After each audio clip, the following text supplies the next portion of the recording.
जय श्री कृष्ण साथियों। कहते हैं कि सिर्फ सिर झुकाने से बात नहीं बनती। परमात्मा को पाने के लिए कभी ही कभी मन को भी झुकाना पड़ता है। नमस्कार साथियों, स्वागत है आपका हमारे चैनल स्पिरिचुअल ज्ञान में। दोस्तों, हम आपको अपने चैनल पर ज्ञानवर्धक, स्पिरिचुअल और मोटिवेशनल की बातें बताते हैं। और साथियों, इस समय हम आपको श्रीमद् भगवत गीता के बारे में बता रहे हैं। दोस्तों, इसी क्रम में हम आज 17वें अध्याय तक आ पहुंचे। दोस्तों, आज हम बात करेंगे 17वें अध्याय के अनमोल विचारों को।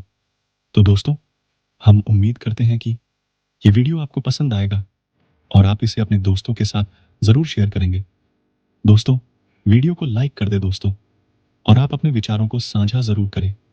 श्री महादेव जी कहते हैं, पार्वती 16वें अध्याय का महात्म्य बतलाया गया। अब 17वें अध्याय की अनंत महिमा श्रवण करो। राजा खड्गबाहु के पुत्र का दुशासन नाम का एक नौकर था।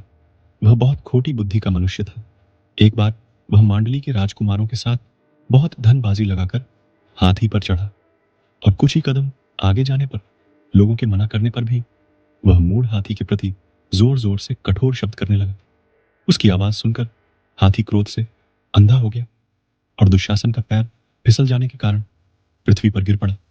दुशासन को गिरकर कुछ कुछ उच्छ्वास लेते देख काल के समान निरंकुश हाथी ने क्रोध से भरकर उसे ऊपर फेंक दिया। ऊपर से गिरते ही उसके प्राण निकल गए। इस प्रकार कालवश मृत्यु को प्राप्त होने के बाद उसे हाथी की योनि मिली, और सिंहल द्वीप के महाराज के यहाँ उसने अपना बेहद समय व्यतीत किया। सिंहल द्वीप के राजा की महाराज खड्गबाहु से बड़ी मैत्री थी, अतः उन्होंने जल के मार्ग से उस हाथी को मित्र की प्रसन्नता के लिए भेज दिया। एक दिन राजा ने श्लोक की समस्यापूर्ति से संतुष्ट होकर किसी कवि को पुरस्कार रूप में वह हाथी दे दिया, और उन्होंने 100 स्वर्ण मुद्राएं मालव नरेश के हाथ बेच दिए। कुछ समय व्यतीत होने पर वह हाथी यत्नपूर्व कपालित होने पर भी असाध्य ज्वर से ग्रस्त होकर मरणासन्न हो गया। हाथीवानों ने जब उसे ऐसी शोचनीय अवस्था में देखा तो राजा के पास जाकर हाथी के हित के लिए शीघ्र ही सारा हाल कह सुनाया। महाराज, आपका हाथी अस्वस्थ जान पड़ता है।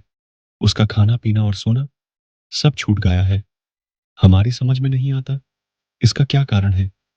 हाथीवानों का बताया हुआ समाचार सुनकर राजा ने हाथी के रोग को पहचानने वाले चिकित्सा कुशल मंत्रियों के साथ उस स्थान पर पदार्पण किया जहां हाथी ज्वरग्रस्त होकर पड़ा था।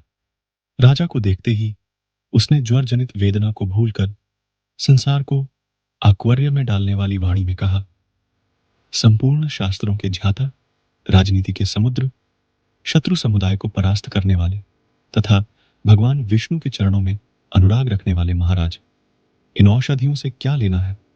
वैद्यों से भी कुछ लाभ होने वाला नहीं है। दान और जप भी क्या सिद्ध होगा।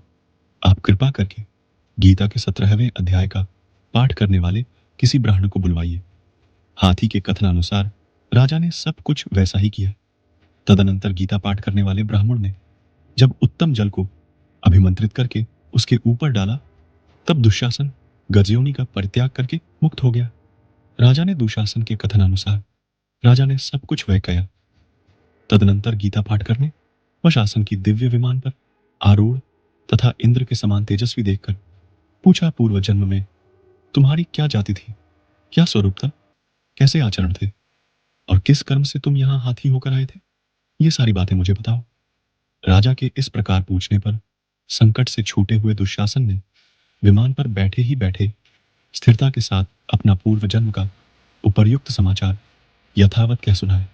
तत्पश्चात नरश्रेष्ठ मालव नरेश ने भी गीता के 17वें अध्याय का पाठ करने लगे।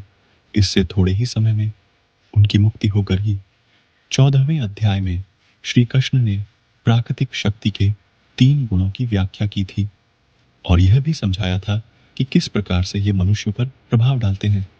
इस 17वें अध्याय में श्री कृष्ण विस्तार पूर्वक गुणों के प्रभाव के संबंध में बताते हैं। सर्वप्रथम वह श्रद्धा के विषय पर चर्चा करते हैं और यह बताते हैं कि कोई ऐसा व्यक्ति नहीं है जो श्रद्धा विहीन हो, क्योंकि यह मानवीय प्रकृति का एक अविभाज्य स्वरूप है। लेकिन मन की प्रकृति के अनुसार व्यक्तियों की श्रद्धा सात्विक राजसिक अथवा तामसिक गुणों के अनुरूप होती है। उनकी श्रद्धा की प्रकृति ही उनकी जीवन शैली का निर्धारण करती है। लोग अपनी रुचि के अनुसार ही अपने भोजन का चयन करते हैं। श्री कृष्ण भोजन को 3 श्रेणियों में वर्गीकृत करते हैं तथा प्रत्येक भोजन के हमारे स्वास्थ्य पर पड़ने वाले प्रभाव की चर्चा करते हैं। तत्पश्चात वह यज्ञ के विषय पर आते हैं और यह बताते हैं कि कैसे प्रकृति के 3 गुणों में से प्रत्येक में यज्ञ किस प्रकार विभिन्न रूप से संपन्न होता है। इस अध्याय में आगे तपस्या के विषय में बताया गया है तथा शरीर, वाणी एवं मन के तप की व्याख्या की गई है। तपस्याओं की श्रेणी में प्रत्येक तपस्या का स्वरूप सत्वगुण, रजोगुण, तमोगुण के प्रभाव के कारण भिन्न होता है। तत्पश्चात दान पर चर्चा की गई है तथा इसके 3 विभागों का वर्णन किया गया है। अंततः श्री कृष्ण 3 गुणों से भी आगे बढ़ते हैं तथा ओम तत्सत शब्दों की प्रासंगिकता तथा अर्थ के विषय पर प्रकाश डालते हैं, जो परम सत्य के विभिन्न रूपों के प्रतीक हैं। ओम शब्दांश ईश्वर के निराकार रूप की अभिव्यक्ति है। तत् शब्दांश का उच्चारण परमपिता परमात्मा को अर्पित की जाने वाली क्रियाओं तथा वैदिक रीतियों के लिए किया जाता है। सत शब्दांश का तात्पर्य सनातन भगवान तथा धर्माचरण से है। एक साथ प्रयोग करने पर ये अलौकिकता की अवधारणा की ओर ले जाते हैं। इस अध्याय का अंत इस बात पर बल देते हुए होता है कि यदि यज्ञ, तप और दान धर्म ग्रंथों के विधि निषेधों की उपेक्षा करते हुए किए जाते हैं, तब ये सभी कृत्य निरर्थक सिद्ध होते हैं। साथियों, श्रीमद् भगवद गीता के श्री कृष्ण अर्जुन संवाद में अध्याय 17 श्रद्धा त्रय विभाग योग, श्रद्धा के 3 विभागों को समझते हुए योग का अनुसरण करने का कुछ भाग हमने आपको बतलाया। शेष भाग हम आपको अगले वीडियो में बतलाएंगे। मित्रों, अब आपसे इजाजत चाहते हैं। तब तक के लिए धन्यवाद। जय श्री कृष्ण।